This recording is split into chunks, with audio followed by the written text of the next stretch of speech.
Welcome back to my channel, or welcome to my channel if you're new here. My name's Hannah and I like to lift heavy things.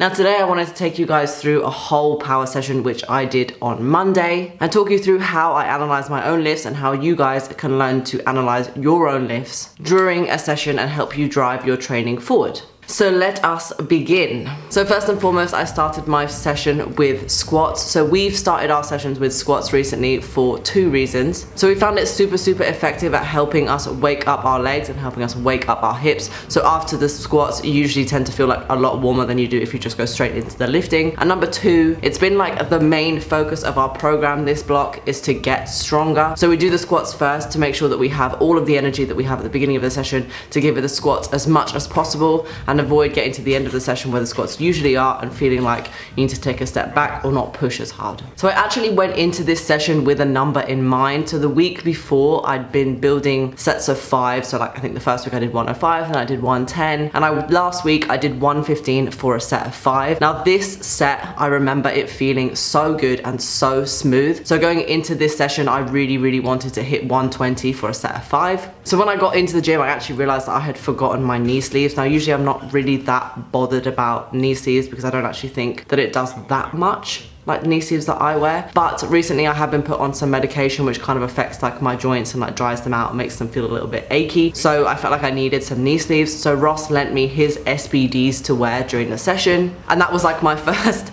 ever time wearing SBDs, and I'll be making a full video about what I think about that and whether I think you guys should buy SBDs in the next couple of videos, to make sure that you subscribe and stay tuned for that. You can kind of see as by my reaction to the knee sleeves throughout this video that it's something that I'm definitely going to be considering more in the future, but something that I'm also a little bit nervous about, so just make sure you stay tuned. But anyways, warming up with the squats, they actually felt really good. Like I've kind of found my sweet spots with squats.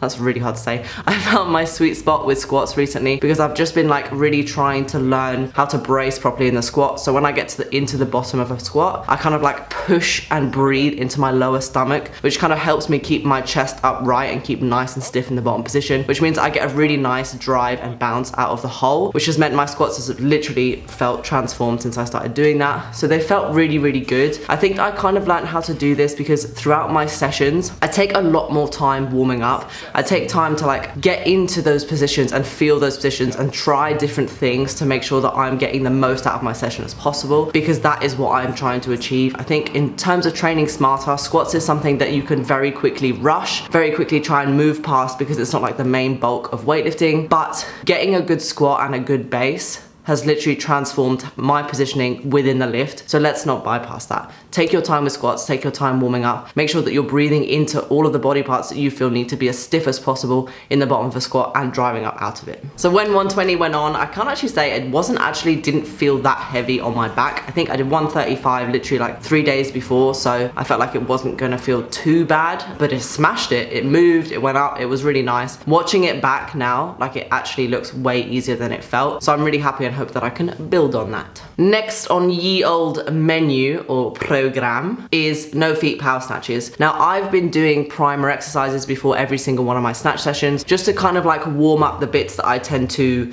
relax on my full snatches. So I've been doing no feet hip power snatches to kind of like warm up that upper body, switch on my upper body and make sure that I'm not being lazy after the hip. Basically just trying to work on my timing and working on my extension to make sure that I'm not being too lazy when I move on to the actual lifting. Now you want to keep this light enough for it not to like affect your actual session, because remember it's just a primer, but not too light that it's not challenging. You want to find that like nice balance between like it feeling like difficult in terms of like technically, but not feeling too heavy, because you don't want it to like start not moving correctly, because that is the main aim of a primer. It's not to max out the primer. So then I moved on to the no feet power snatches. Now these have been like my bread and butter recently. This is literally all I've been doing for months on end to try and make sure that my power snatch is strong, and we are getting there. It's annoying because for me the snatch is very hit or miss. Some days I'll have really, really good sessions, and some days I'll have really, really bad sessions. So truthfully, during this session, these snatches felt all over the place. Like every rep was different.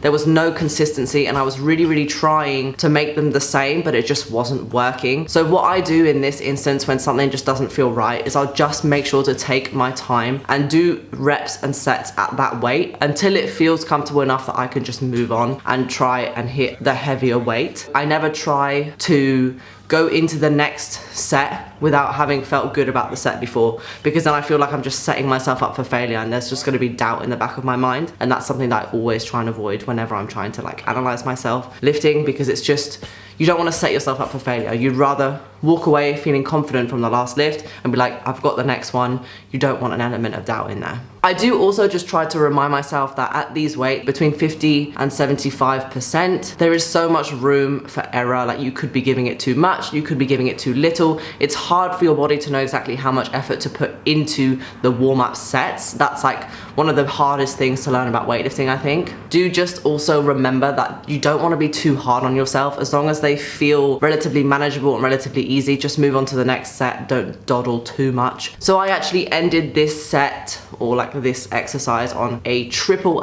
65 kilo no feet power snatch, which is pretty good for me. Like my best no feet power snatch is 73 for 1 and 70 for 2. So like we're in and around the realms of what I should be hitting. It felt like challenging enough that I had to really try, but not so challenging that I felt like I was on the border of missing. So it was good. It was like a happy medium again. I also like to make sure that I always end on a good set. I never really want to walk away from a session thinking like, oh, that set was rubbish. Like I really didn't enjoy it. I would like to ideally always finish on something that is good, something that I'm happy with, so that I can look back and remember, oh yeah, that was actually good, instead of thinking like, ugh, I hated that, and then just kind of having like bad mood about the next session. So next up we had a power clean and jerk EMOM. You guys know that power cleans are my bread and butter.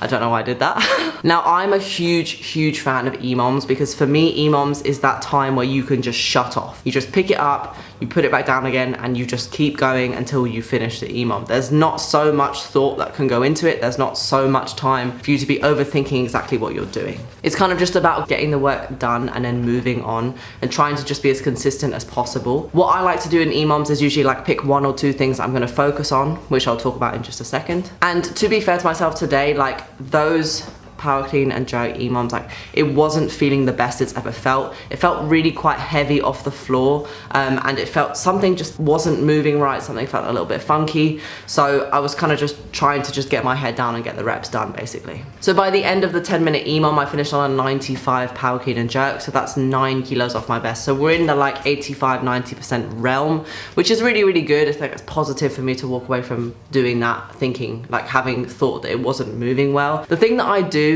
a lot when I think that things aren't moving well, the thing that I try to coach myself into doing, is when you feel like something isn't moving right, or when you feel like a bit disconnected from your body, just try and pick 1 thing, 1 or 2 things to focus on, and just focus on those things. And if you execute those things well, then you've won.